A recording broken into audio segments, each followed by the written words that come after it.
이제 우리 함께 묵도하시며 10월 둘째 주 예배를 하나님께 드리도록 하겠습니다. 여호와가 우리 하나님이신 줄 너희는 알지어다. 그는 우리를 지으신 이요 우리는 그의 것이니 그의 백성이요 그의 기르시는 양이로다. 감사함으로 그의 문에 들어가며 찬송함으로 그의 궁정에 들어가서 그에게 감사하며 그의 이름을 송축할지어다. 그러하신 아버지 하나님, 감사와 찬송으로 주님 앞에 나와 예배를 드립니다.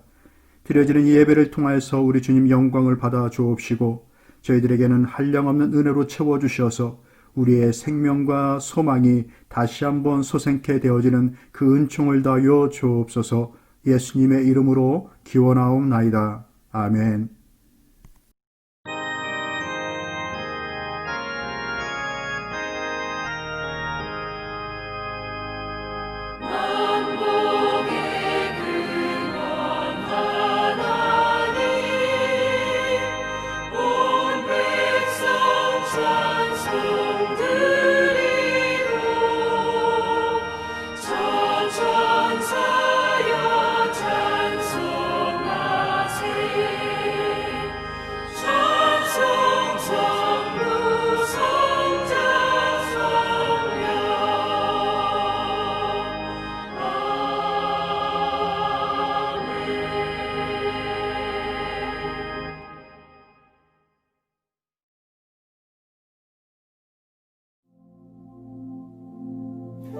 전능하사 천지를 만드신 하나님 아버지를 내가 믿사오며 그 외아들 우리 주 예수 그리스도를 믿사오니 이는 성령으로 잉태하사 동정녀 마리아에게 나시고 본디오 빌라도에게 고난을 받으사 십자가에 못 박혀 죽으시고 장사한 지 사흘 만에 죽은 자 가운데서 다시 살아나시며 하늘에 오르사 전능하신 하나님 우편에 앉아 계시다가 저리로서 산 자와 죽은 자를 심판하러 오시리라. 성령을 믿사오며 거룩한 공회와 성도가 서로 교통하는 것과 죄를 사하여 주시는 것과 몸이 다시 사는 것과 영원히 사는 것을 믿사옵나이다. 아멘.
주님 안에 보호받는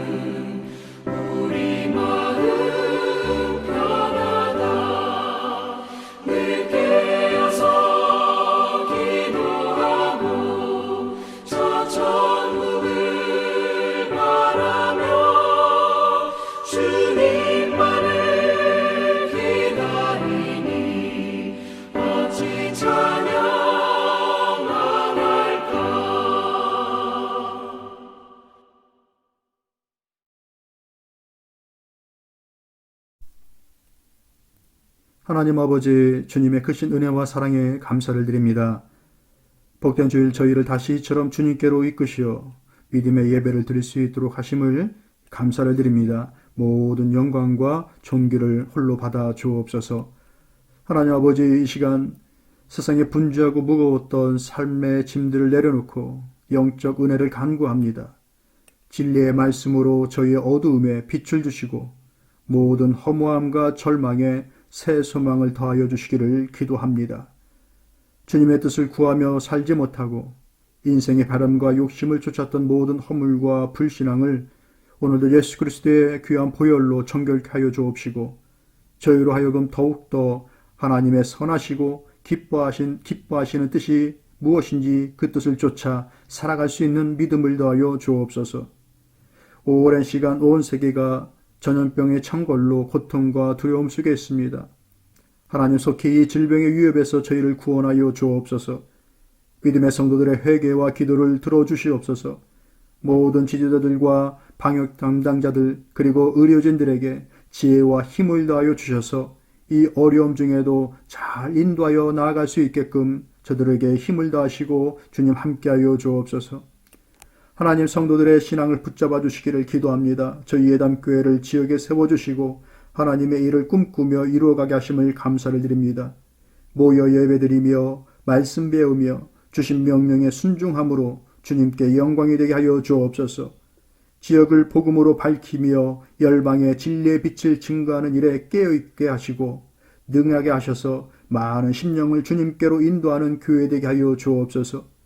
교회에 속한 모든 일꾼들에게 은혜를 더하사 신실한 믿음을 더하여 주심으로 지혜와 협력으로 왕성하여지며 건강한 교회 되게 하여 주옵소서.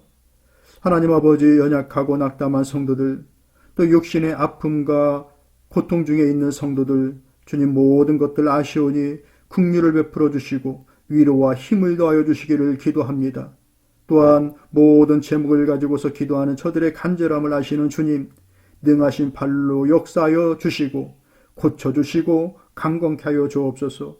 사랑의 아버지 하나님, 오늘도 주시는 말씀을 겸손함으로 받습니다. 깨닫게 하시고 심령에 새기게 하여 주옵소서. 새 생명이 솟생케 하여 주옵소서. 감사드리며 예수님의 이름으로 기도드리옵나이다. 아멘.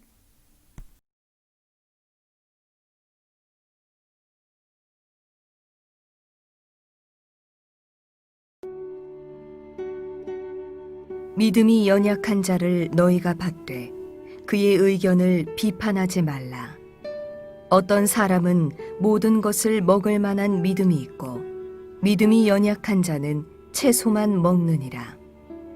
먹는 자는 먹지 않는 자를 업신여기지 말고 먹지 않는 자는 먹는 자를 비판하지 말라.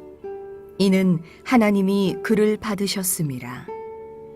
남의 하인을 비판하는 너는 누구냐? 그가 서 있는 것이나 넘어지는 것이 자기 주인에게 있음에 그가 세움을 받으리니 이는 그를 세우시는 권능이 주께 있음이라.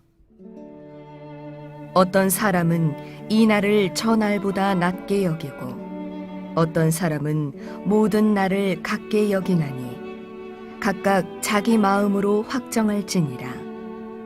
나를 중히 여기는 자도 주를 위하여 중히 여기고 먹는 자도 주를 위하여 먹으니 이는 하나님께 감사하며 먹지 않는 자도 주를 위하여 먹지 아니하며 하나님께 감사하느니라. 우리 중에 누구든지 자기를 위하여 사는 자가 없고 자기를 위하여 죽는 자도 없도다. 우리가 살아도 주를 위하여 살고 죽어도 주를 위하여 죽나니 그러므로 사나 죽으나 우리가 주의 것이로다. 이를 위하여 그리스도께서 죽었다가 다시 살아나셨으니 곧 죽은 자와 산 자의 주가 되려 하심이라. 네가 어찌하여 네 형제를 비판하느냐? 어찌하여 네 형제를 업신여기느냐? 우리가 다 하나님의 심판대 앞에 서리라. 기록되었으되 주께서 이르시되 내가 살았노니 모든 무릎이 내게 꿇을 것이요 모든 혀가 하나님께 자백하리라 하였느니라. 이러므로 우리 각 사람이 자기 일을 하나님께 직고하리라. 형제를 비판하지 말라라는 말씀의 제목으로 로마서 14장 1절에서 12절까지의 말씀을 중심으로 함께 은혜를 나누고자 합니다. 바울 서신에는 분별력과 판단에 대한 말씀이 자주 등장합니다. 이 두 단어 모두 옳고 그름을 가린다거나 목적에 합당한지 아니면 부당한지를 헤아린다는 그 측면에 있어서 성도가 가져야 할 덕목으로 여겨집니다. 그런데 바울은 바르게 분별하는 것에 대해서는 장려를 하고 있지만 판단하는 것에 대해서는 성도가 할 일이 아니라고 본문 속에서 이렇게 말씀해 주고 있습니다. 그 이유는 판단과 또 이 분별이라는 것이 그 시작하는 것이 비슷하지만 두 단어가 결국 이르게 되어지는 그 결과에 있어서는 서로 다른 열매를 맺게 되기 때문에 그렇습니다. 어느 신학자는 분별과 판단이라는 이 두 단어의 뜻을 정의하면서 이렇게 말을 하였습니다. 분별함이란 우리가 어떤 사람의 행동에 대해서 그가 그렇게 행동할 수밖에 없었던 그 원인을 여러 입장에서 분석하고 연구해 보는 것이라고 이렇게 했습니다. 그 결과로서 상대에 대한 이해심이 커지게 된다고 하였고요. 반면에 판단은 어떤 사람의 한두 가지의 외적인 행동에 근거하여서 그 사람의 인간됨에 관하여서 섣부른 결론을 내리고 속단을 해버린다는 겁니다. 그 결과는 상대방을 비난하거나 정죄하는 것으로 이어진다고 하였습니다. 분별과 판단이라는 것이 사람에게만 적용되어지는 것이 아니라 성도로서 하나님을 섬기는 자세에 있어서도 마찬가지입니다. 성도는 하나님의 하시는 일이라든지 그 하시는 일의 방법과 이유를 조심스럽게 분별하면서 따라가는 것이지 자신이 판단하여서 하나님을 앞서서 나가는 것이 아닙니다. 그런 의미에서 오늘 본문의 말씀은 교회에서 연약한 성도를 자신의 입장에서 쉽게 판단하지 말고 비판하지 말라고 하시는 겁니다. 왜 하나님은 우리가 서로 비판하지 말라고 하셨을까요? 그 이유를 말씀을 통해서 함께 교훈을 받도록 하겠습니다. 먼저는 우리가 남을 비판할 자격을 가지고 있지 않기 때문에 그렇습니다. 남을 비판할 자격이 내게 없는 겁니다. 본문 3절의 말씀 보면은 먹는 자는 먹지 않는 자를 업신여기지 말고 먹지 않는 자는 먹는 자를 비판하지 말라. 이는 하나님이 그를 받으셨음이라. 또 4절에서 이렇게 얘기하고 있습니다. 남의 하인을 비판하는 너는 누구냐? 그가 서 있는 것이나 넘어지는 것이 자기 주인에게 있음에 그가 세움을 받으리니 이는 그를 세우시는 권능이 주께 있음이라. 이 두 구절의 말씀이 주는 교훈이 무엇일까요? 먼저 내 판단과 상관없이 하나님의 뜻에 따라서 하나님께서 나의 이웃 옆에 있는 성도를 그를 받으셨다라는 겁니다. 또 내 판단과 비판으로 이웃을 세우거나 넘어뜨릴 수 있는 권한이 내게 없다라는 것이죠. 우리 자신이 하나님께서 받으시기에 합당할 만큼 훌륭해서 하나님께서 나를 받아주신 것이 아닌 것처럼 우리의 눈에 허물이 보인다고 하여서 그 이유 때문에 하나님께서 그를 버려야 하는 것은 아니라는 겁니다. 여러분, 우리의 정의는 상대적인 겁니다. 우리 모두는 상대적으로 조금 괜찮아 보이고 나아 보일 뿐입니다. 하나님 앞에서 누군가를 비판하고 정죄할 만한 자격이나 의로움이 우리에겐 없다라는 것이죠. 교회 안에는 믿음이 연약한 사람들이 있습니다. 사랑하는 성도 여러분, 믿음이 연약한 것이지 그들에게 믿음이 없는 것이 아닙니다. 연약할 뿐입니다. 본문 1절에 이렇게 얘기하고 있죠. 믿음이 연약한 자를 너희가 받되 그의 의견을 비판하지 말라 이렇게 얘기하고 있어요.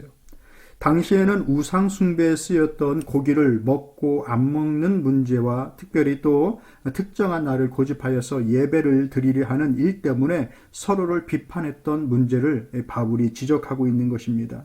그 일로 서로를 업신여겼습니다. 업신여긴다라는 것은 상대방을 자신보다 아래다 놓고 본다라는 것입니다. 우습게 여긴다라는 의미이죠. 그 결과로서 어떻게 행동하였느냐? 무리에서 제외시켰습니다. 그들과는 같이 지내지 못하겠다라는 그런 의미 아니겠습니까? 여러분, 그러나 그런 판단은 어디까지나 주인의 뜻도 모르고 우쭐거리는 무지한 종의 판단일 뿐입니다. 아무리 연약해 보이는 그들이라도 그들 역시 사나 죽으나 주를 위하여 살아가는 같은 성도요, 주를 위하여 살아감에 대하여서 감사를 하는 성도들입니다. 7절과 8절의 말씀 보면 이렇게 얘기하고 있습니다. 우리 중에 누구든지 자기를 위하여 사는 자가 없고 자기를 위하여 죽는 자도 없도다. 우리가 살아도 주를 위하여 살고 죽어도 주를 위하여 죽나니 그러므로 살아 죽으나 우리가 주의 것이로다. 내 눈에 내 기준에 대하여서 못 미치고 또 비판할 모습이 보일 뿐이지 그들 또한 사나 죽으나 주를 위하여 살아가는 똑같은 성도라는 것입니다.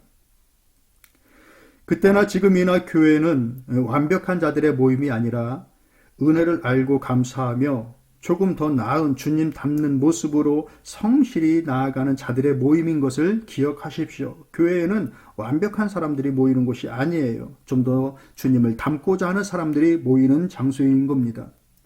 그러므로 믿음이 연약한 자를 교회에서 받아주고 소용하는 것은 반드시 필요한 일입니다. 연약한 자를 너희가 받으라 이렇게 말씀해주고 있어요. 제외시키면 안 됩니다. 또한 믿음이 연약한 자들을 비판하지 말아야 됩니다. 말씀드렸듯이 상대적으로 연약할 뿐입니다. 믿음이 없는 것이 아닙니다. 그러니 진심으로 감싸주고 오히려 기도해 주어야 합니다.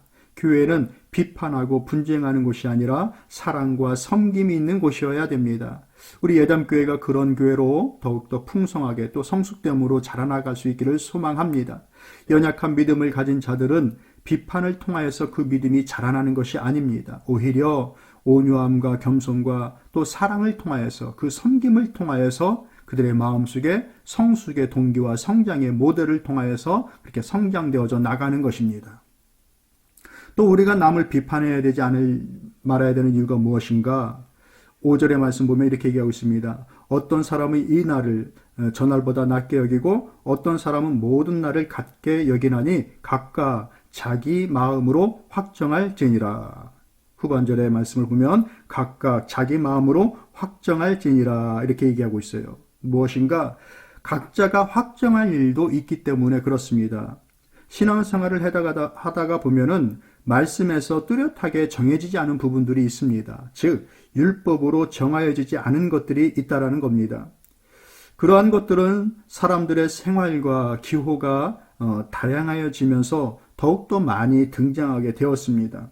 본문에는 우상 숭배에 쓰였던 고기를 먹을 수 있는 것과 또는 안식일을 지키는 것과 부활을 기념하여서 주일을 지켜야 되는 것, 혹은 어떤 사람들은 모든 날이 다 주님의 날이다라고 하면서 모든 날을 지켜야 된다라고 하는 그런 각자의 생각과 주장들이 있었죠. 이런 일들은 예수님께서 특별히 딱 정하여 주지 않았습니다. 정하여 준 것이 없는 거예요.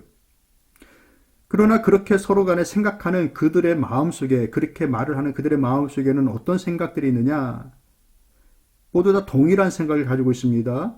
주를 위하여 중히 여기고 주를 위하여 먹는 것 이렇게 얘기하고 있어요. 즉 주를 위하여 하는 것이며 그 일로 하나님께 감사한다고 하였습니다. 각자의 생각이 다르게 나타날 수가 있지만 그들 중심에는 모두가 다 주를 위하여 귀하게 여기고 중하게 여기고 또한 주를 위하여서 행하는 일들 때문에 감사히 여기는 것. 그러나 서로의 눈에는 서로 달라 보일 수 있는 것. 그런 일들이 교회 생활 내에 또 신앙생활 중에 나타날 수 있다는 거예요. 오늘날 우리의 신앙생활에도 이런 문제들은 여러 방면에서 나타날 수가 있는 겁니다. 한 예로 여러분 요즘 같은 코로나 시대에 교회에서 예배를 드리고 안 드리고의 문제는 믿음이 있고 없고의 문제가 아니라는 거예요. 각자가 정하여서 하나님을 위하며 감사할 수 있는 편에 각자가 설 수 있다라는 겁니다. 이처럼 각자가 정하여 할 수 있는 문제들까지도 자신의 도덕적 관점에서 판단하여 다른 사람의 신앙적 주관을 비판하고 정죄해서는 안 된다라는 겁니다. 또 마지막으로 보면 우리가 다른 사람들을 비판하면 다른 성도를 연약한 자를 비판하면 안 되는 이유는 하나님만이 심판의 주님이시기 때문에 그렇습니다. 10절의 말씀 보면 이렇게 얘기하고 있어요. 내가 어찌하여 내 형제를 비판하느냐, 어찌하여 내 형제를 업신여기느냐, 우리가 다 하나님의 심판대 앞에 서리라. 오늘을 살아가는 사람 중에 장차 하나님 앞에 서지 않을 사람이 없습니다. 그렇죠? 모두가 다 하나님 앞에 서게 됩니다. 오늘 본문의 말씀 9절에서는 그리스도는 죽은 자와 산 자의 주 이렇게 말씀해 주고 있어요. 그리고 또 디모데후서 4장 1절에서도 하나님 앞과 산 자와 죽은 자를 심판하실 그리스도 예수라고 이렇게 말씀해 주고 있습니다. 성도 여러분, 마치 하나님 앞에 서지 않을 자처럼 혹은 하나님 앞에 서도 비판받을 것이 없는 사람처럼 연약한 자를 비판하고 또 업신여기고 하는 그런 어리석음이 우리에게 없길 바랍니다. 누군가를 비판하고 정죄하여 변화시킬 수 있다라는 그 생각을 우리는 접는 것이 낫습니다. 비판하고 정죄하여서 변화시킬 수가 없다라는 얘기입니다. 오히려 모든 판단은 하나님께 맡기고 하나님의 선하시고 기뻐하시는 일이 무엇인지 분별하여 살아갑시다. 그런 의미에서 바울은 진정으로 그렇게 살아갔던 우리가 본을 받을 만한 신앙의 선배입니다. 고린도전서 4장 3절에서 5절까지의 말씀 보면 이런 말씀이 있어요. 너희에게나 다른 사람에게나 판단받는 것이 내게는 매우 작은 일이라. 나도 나를 판단치 아니하노니 내가 자책할 아무것도 깨닫지 못하나 그러나 이를 인하여 의롭다함을 얻지 못하노라. 다만 나를 판단하실 이는 주시니라. 그러므로 때가 이르기 전 곧 주께서 오시기까지 아무것도 판단하지 말라. 그가 어두움에 감추인 것들을 드러내고 마음의 뜻을 나타내시리니 그때에 각 사람에게 하나님께로부터 칭찬이 있으리라. 여기서 바울 사도는 자기 스스로도 자기를 판단하지 않겠다고 말씀하고 있어요. 우리들도 우리 스스로를 판단하는 일을 좀 자제할 필요가 있습니다. 어떤 사람은 자기 자신을 판단하다가 빠져나올 수 없는 깊은 자학의 늪에 빠져서 헤어나오지 못하는 그런 경우들도 종종 보게 되어집니다. 사랑하는 성도 여러분, 판단은 하나님께 맡기시고 오늘 하나님께서 기뻐하실 일에 조금 더 충실할 수 있기를 소망합니다. 연약한 성도를 사랑해 줘야 하듯이 우리 자신도 나 자신도 그런 면에서 스스로 돌아봐야 됩니다. 말씀을 정리하도록 하겠습니다. 12장부터 시작하여서 하나님께서 좋게 여기시고 기쁘시게 여기시는 그 성도의 삶의 방식이 무엇인지에 대해서 함께 살펴보고 있습니다. 12장에서는 사랑은 섬기는 것이라고 강조를 했고 13장에서는 사랑은 권위자들에게 순종하는 것이라고 하였습니다. 나라에 대해서도 관료에 대해서도. 그리고 오늘 14장에 들어와서는 사랑은 약한 자를 용납하고 수용하고 받아들이는 것이라고 바울은 강조하고 있습니다. 사랑하는 성도 여러분, 성도로 살아가는 한평생 하나님께는 기쁨이 되어드리고 이웃에게는 설령 여러 형편과 처지가 다르다 할지라도 서로 사랑하고 격려하며 세워주면서 하나님 안에서 살아가는 인생의 즐거움을 누리고 그 복된 소식을 전하여주는 저와 여러분의 삶이 되기를 진심으로 소망합니다. 기도하겠습니다. 하나님 아버지, 연약함이 많은 저희들을 사랑하셔서 주의 자녀로 불러주심을 감사를 드립니다. 이런 하나님의 사랑을 받은 자로서 저희 또한 연약한 이웃과 성도를 받아줄 수 있는 믿음과 마음의 성숙함이 있기를 기도하오니 하나님 더하여 주옵소서. 이 일을 통하여 하나님의 영광이 드러날 수 있도록 바르게 분별하며 살아갈 수 있도록 힘을 주옵소서. 예담교회가 이런 살핌으로 서로를 받음으로 해서 하나님의 기쁨이 되어주고 또 저희들 안에서 서로 사랑하고 서로 위로받으며 기쁨을 누릴 수 있도록 인도하여 주옵소서. 감사드리며 예수님의 이름으로 기도드리옵나이다. 아멘.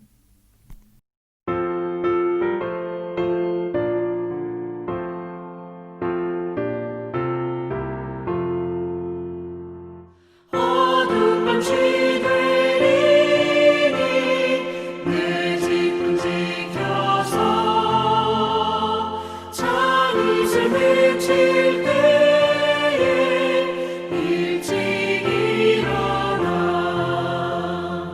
해돋는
거룩하신 아버지 하나님, 예배를 드리며 정성껏 준비한 예물을 믿음으로 드립니다. 드려진 이 예물을 받아 주옵소서. 사용되어질 때에 하나님의 몸된 교회가 더욱더 든든히 세워져 나아가며 주님의 나라가 열방으로 퍼져나갈 수 있게끔 하나님 함께하여 주옵소서. 오병이어의 기적을 허락하여 주시고 드려진 저들 모든 손길들이 참으로 복되게 하여 주옵소서. 특별히 아버지 하나님 저들의 삶터 위에 주의 은혜가 있기를 간구하오니 하나님 지켜주시고 보호하여 주시고 채워 주옵소서. 회복시켜 주옵소서. 감사를 드리고 예수님의 이름으로 축복하며 기도하옵나이다. 아멘. 지금은 우리 주 예수 그리스도의 은혜와 하나님 아버지의 그 크신 사랑과 성령의 내주하시고 교통하시고 위로하시는 역사가 이제 주신 바 말씀을 따라 우리보다 연약한 자들 가운데에 그리스도의 사랑을 나타내며 그와 같은 일들을 위하여서 받아주며 협력하며 함께 이 믿음의 길을 가기를 소망하는 저들 삶 위에 지금부터 영원토록 함께 있을지어다. 아멘.